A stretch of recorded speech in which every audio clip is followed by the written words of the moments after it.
नमस्कार मित्रों, मैं अमोघनाथ आप सभी का मेरे YouTube चैनल अमोघ तंत्रम में स्वागत करता हूं एवं आशा करता हूं कि आप सभी कुशल मंगल होंगे। आज का इस वीडियो का शीर्षक है कुलदेवी एवं कुलदेवता और इनकी पूजन पद्धति। यह एक ऐसा विषय है जिस पर मैं सामान्यतः बोलना पसंद नहीं करता हूं। हालांकि पिछले कुछ समय से देख रहा हूं कि कुछ लोग इस विषय पर मनगढ़ंत बातें करते रहते हैं। यह कुलदेवी और देवता का विषय एक महत्वपूर्ण विषय है और हमेशा से इसके संबंध में लोगों के मस्तिष्क में कौतूहल बना रहता है।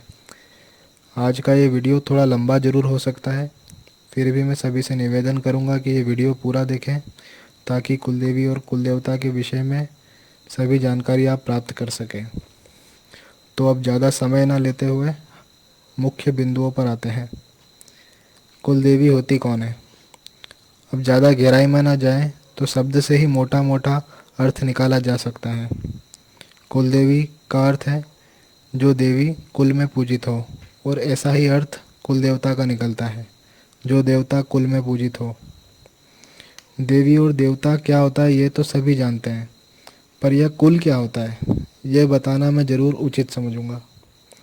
कुल का अर्थ होता है वंश अथवा आपका खानदान। उदाहरण के लिए प्रभु श्री राम को रघुकुल नायक अथवा रघुकुल नंदन कहकर संबोधित किया जाता है, क्योंकि वो राजा रघु के वंशज थे जो कि इक्ष्वाकु साम्राज्य के एक शासक रहे हैं। हमारे यहाँ परंपरा रही है कि व्यक्ति की पहचान पूर्वजों से होती है। अब यहाँ तक की जानकारी के अनुसार इतना जरूर स्पष्ट हो जाता है कि कुलदेवी कुलदेवता वो शक्तियाँ हैं जो पीढ़ी दर पीढ़ी हमारे कुल यानी वंश में पूजी जा रही है। अब एक प्रश्न यह उठता है कि कोई शक्ति हमारी कुलदेवी या कुलदेवता बनता कैसे है। तो देखिए, जैसा हम जानते हैं, हम सब किसी न किसी ऋषि की संतान हैं। ऋषि कौन? जैसे भृगु ऋषि, कश्यप ऋषि, वशिष्ठ ऋषि आदि। इसके आधार पर हमारे गोत्र निर्धारित होते हैं। यही कारण है कि हमारे धर्म में एक गोत्र के व्यक्तियों को विवाह की अनुमति नहीं है, क्योंकि एक ही ऋषि की संतान होने से दोनों के बीच में भाई और बहन का संबंध होता है। अन्य अधार्मिक संप्रदायों में जरूर परिवार में चाचा मामा ताऊ फूफा के घरों में ब्याह को मान्यता दी गई हो, लेकिन हमारे धर्म में गोत्र तक मिलाकर देखा जाता है। सभी देवियों की शक्ति का मूल स्रोत आदि शक्ति पराअंबा है, जिसे आप उमा कह लो या पार्वती। समय समय पर इन्होंने ही अलग अलग रूप धारण किए और उन्हीं स्वरूपों में पूजित होते गई, जैसे नवदुर्गा, 10 महाविद्या, अष्टमातृकाएँ एवं अन्य अनगिनत रूप हैं जो देवी ने धारण किए। नवदुर्गा एवं 10 महाविद्या की जानकारी लगभग सभी को होगी, लेकिन दर्शकों हेतु अष्टमातृकाओं के नाम मैं बता देता हूँ, जो कि है ब्राह्मी, महेश्वरी, कौमारी, वैष्णवी, वराही, इंद्राणी, चामुंडा एवं नारसिंह। इसी प्रकार जगह जगह पर कई उपदेवियां एवं लोक देवियां भी हुई। प्राचीन काल में जिस कुल के प्रवर्तक के द्वारा जो देवी पूजित थी अथवा जो उसकी इष्ट देवी थी, उन्हें उन्होंने अपने कुल में स्थापित किया अपने कुल के कल्याण हेतु। यह देवियां अलग अलग कुल की अलग अलग होती हैं, जिसके चलते कुलों में ऐसा भी हुआ कि आगे वाली पीढ़ियों में जो उपासक हुए, उन्होंने अपने इष्ट देव या देवी को भी कुल में स्थापित कर दिया, जिसके कारण देखने में आता है कि किसी किसी कुल में एक से ज़्यादा देवी देवता स्थापित होते हैं। कई बार देखने में आता है कि किसी के कुल में कोई साधक हुआ, वो समय पर अपनी शक्ति को विसर्जित नहीं कर पाता और वो शक्ति वचनों की वजह से उनके कुल परिवार के साथ बंध जाती है, जिसकी वजह से ऐसे परिवारों को समस्याएं भी होती है और अक्सर ऐसी स्थिति को स्थान देकर लोग पूजने लग जाते हैं। इन्हीं के साथ कई कुलों में जो पूर्व काल में सती होती है, वो भी सती देवी के नाम से कुल देवी के रूप में पूजाती है। इन सभी शक्तियों के साथ इनका भैरव अवश्य होता है, जिसे कुल भैरव के नाम से जाना जाता है। अधिकतर यही कुल देवता भी होते हैं। कुछ मामलों में सिद्ध पुरुष, भैरव, वीर, क्षेत्रीय देवता आदि भी कुल देवता के रूप में होते हैं। इन देवी और देवता का दायित्व क्या है? कुलदेवी एक माँ के समान अपने कुल का बच्चों के समान पालन पोषण करती है, अलौकिक कार्यों को सिद्ध करती है। वहीं कुल भैरव, जो कि रक्षक देवता हैं, वो कुल की लौकिक एवं अलौकिक संकटों से रक्षा करते हैं। इसके अतिरिक्त यह आपके और आपके इष्ट के बीच में मध्यस्थ का कार्य भी करते हैं। इंसान का पहला कवच पितरों का होता है। पितरों के विषय में खैर फिर कभी बात करेंगे। उसके बाद में दूसरा कवच कुल देवी देवता का होता है। उसके बाद जाकर कहीं कोई अन्य देवी या देवता या इष्ट देवता आता है। एक बार को कोई अन्य देवी या देवता आपका साथ छोड़ दे, लेकिन कुल देवी देवता कभी नहीं छोड़ते। यह बिल्कुल माँ बाप की तरह होते हैं, आपका एवं परिवार का ध्यान रखते हैं। इतना जरूर है कि आपको अपने इन माँ बाप को प्रसन्न जरूर रखना पड़ता है। चिरकाल से कुल देवी देवता के पूजन का विधान रहा है। सभी शुभ एवं मांगलिक कार्यों में इनका आशीर्वाद लिया जाता है। यह कुल की रक्षा हेतु सदैव तत्पर रहते हैं। आप जो भी पूजा पाठ कर्म साधना उपासना करते हैं, उसे साध्य देवता तक यही पहुंचाते हैं। कुल वृद्धि इनके आशीर्वाद के बिना नहीं हो सकती है। जिनके कुल देवी देवता प्रसन्न एवं संतुष्ट होते हैं, उनके सभी कार्य सिद्ध होते हैं। व्यक्ति के जीवन में इतनी महत्वपूर्ण भूमिका होने के बाद भी लोग कुल देवी देवता का पूजन की परंपरा से दूर होते जा रहे हैं। जाए भी क्यों ना। आज के जीवन की भाग दौड़ में लोग माँ बाप को भूल जाते हैं, तो कुल देवी देवता कौन सी बड़ी बात है। आधुनिकता के चलते कुछ इसे अंधविश्वास भी कहते हैं और इस परंपरा से विमुख हो गए। कुछ लोग नौकरी व्यवसाय के चलते अपना मूल स्थान छोड़कर दूसरे शहरों में जाकर बस गए, जिसकी वजह से वो भी इस परंपरा से दूर हो गए। बहुत से लोगों के कुल में बुजुर्ग लोग ये जानकारी नई पीढ़ियों को बताने से पहले ही मर गए, या कुछ लोगों ने ईर्ष्यावश ऐसी जानकारियों को अपने कुल के दूसरे लोगों को नहीं बताया। वजह चाहे जो भी रही हो, यह जरूर देखा गया है कि जो लोग इस परंपरा से दूर हुए हैं, उनके घरों में आर्थिक संकट, पारिवारिक कलह, रोग दोष, संतान न होने जैसी समस्याएं हमेशा बनी रहती है। साधनाओं में सफलता न मिलने के अनेकों कारणों में से एक कारण यह भी है। जब आपके घर के देवता ही खुश नहीं होंगे, तो बाहरी देवता कैसे प्रसन्न होगा। यह तो भाई वही बात हो गई कि बाप को घर में भूखा बैठा रखा है और पड़ोसी को 56 पकवान खिलाने चले हैं। तो अब आप सोच रहे होंगे कि कुल देवी देवता को प्रसन्न रखना इतना महत्वपूर्ण है, तो इनकी प्रसन्नता हेतु क्या प्रयास किए जाने चाहिए। आज आप इंटरनेट पर खोजो तो तरह तरह के मत मिलते हैं। कोई कहता है कुल देवी की साधना करो, कोई कहता है कुल देवी जागृत करने की साधना करो। इस विषय पर अधिक जानकारी उपलब्ध न होने के कारण लोगों ने मनगढ़ंत मंत्र एवं विधान भी गढ़ दिए हैं। ऐसे विधान करने वालों का क्या जाता है। जो करे वो मरे, जो करे तो भरे। हमें तो वाह वाही लाइक व्यू मिल ही गए हैं। खैर, मेरा मानना है कि गलत का विरोध गलत की निंदा करके नहीं, अपितु गलत का विरोध सही पेश करके किया जाता है। इस विषय पर मेरा मत यही कहता है कि सभी के लिए कुलदेवी का एक मंत्र या एक साधना, एक विधान देना असंभव है, क्योंकि सबकी कुलदेवियाँ अलग अलग हैं, सभी की पूजा पद्धति अलग है, सभी के यम नियम अलग हैं। तो मुझे नहीं लगता इन सभी भिन्न भिन्न मोतियों को एक ही माला में पिरोया जा सकता है।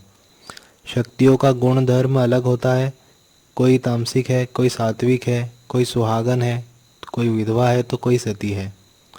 ना तो शेर घास फूस खाएगा और ना ही गाय मांस खाएगी। सबकी उनके गुण के हिसाब से अलग अलग पूजा पद्धति निर्धारित होती है।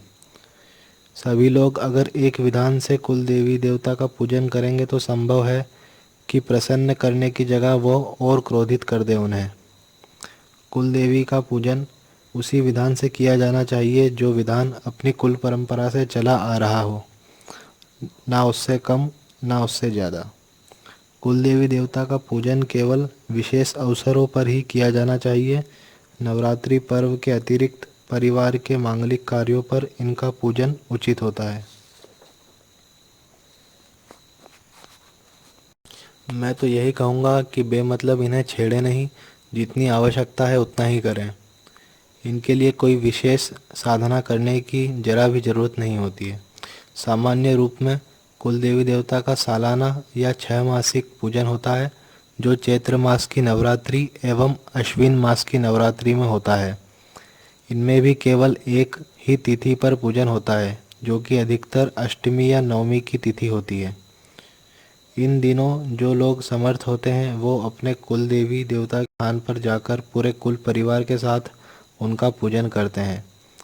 अगर कुल देवी का सामान्य दिनों में पूजन उचित होता या इनके लिए विशेष साधना मंत्र जाप की आवश्यकता होती, तो क्या हमारे पूर्वज मूर्ख थे जो केवल साल में एक ही दिन पूजन करते थे?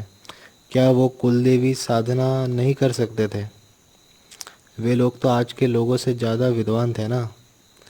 उनकी जो एक दिन की पूजा में ही कुल देवी देवता प्रसन्न रहते थे, तो तुम्हें क्यों उनसे आगे कदम बढ़ाने का कीड़ा काट रहा है? पर कुछ लोग ऐसे भी हैं जिन्हें अपनी कुल देवी की जानकारी नहीं होती। कुछ लोग ऐसे होते हैं जिन्हें कुल देवी की पूजन पद्धति नहीं ज्ञात होती। तो यह लोग क्या करें? इसका सबसे सरल उपाय तो यह है कि आप अपने कुल के पूर्वजों के पास जाएं और उनसे पता करने का प्रयास करें। दूसरा उपाय यह है कि आप अपने कुल के भाट का पता करें, उसके पास जाएं और अपने कुल गोत्र और कुल देवी देवता के विषय में जानकारी प्राप्त करें।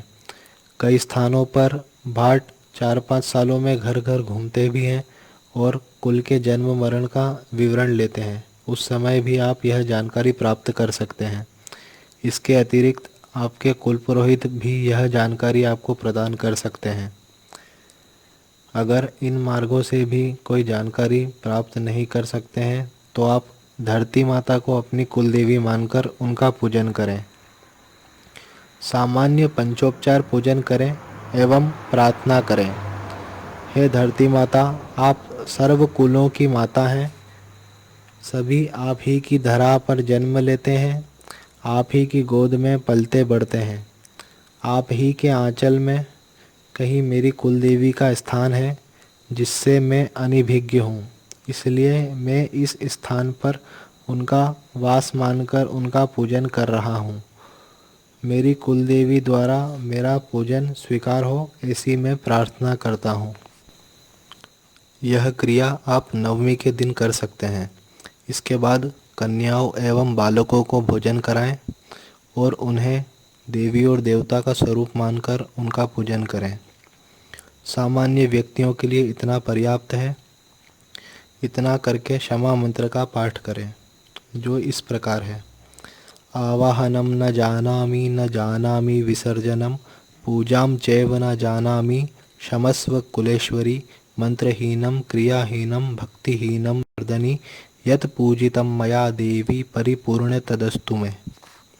इस मंत्र को बोलकर आपके द्वारा हुए ज्ञात व अज्ञात अपराधों हेतु क्षमा मांगें। यहाँ तक तो हो गई सामान्य लोगों की बात। अब साधकों के लिए।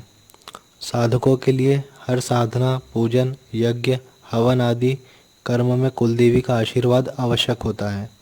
साधना के आरंभ में गणेश पूजन के साथ कुलदेवी पूजन भी किया जाता है, जिसके लिए पाठ पर सुपारी या किसी विग्रह में कुलदेवी की स्थापना करें, यथाशक्ति पूजन करें, फिर आगे दिए जा रहे ध्यान मंत्र से कुलदेवी का ध्यान करें।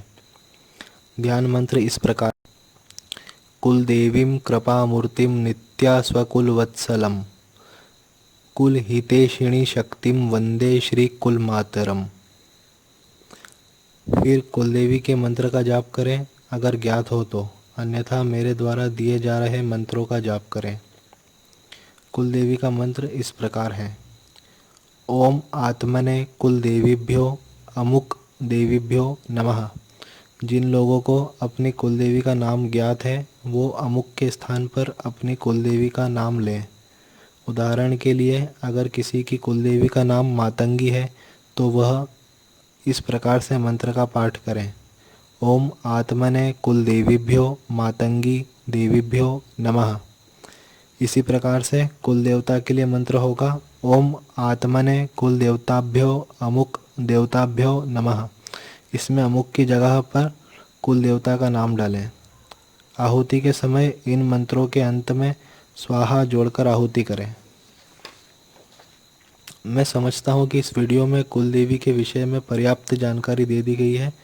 आगे नवरात्रि पर्व आ रहा है, कोशिश होगी कि नवरात्रि के उपलक्ष्य में भी वीडियो बनाई जाए, लेकिन अगर समय का अभाव रहता है तो सभी दर्शक मित्रों के लिए अभी से चैत्र मास नवरात्रि की शुभकामनाएं। यह वीडियो अगर पसंद आता है तो लाइक करें। कोई सुझाव एवं प्रश्न हो तो कमेंट के माध्यम से पूछें, और ऐसे ही जानकारी आगे भी प्राप्त करते रहने के लिए मेरे चैनल अमोघ तंत्रम को सब्सक्राइब करें एवं घंटी का बटन दबाकर नोटिफिकेशन ऑन करें। वीडियो शेयर करके यह जानकारी अपने मित्रों एवं परिवारजनों तक भी पहुंचाएं। जय महाकाल, शुभमस्तु।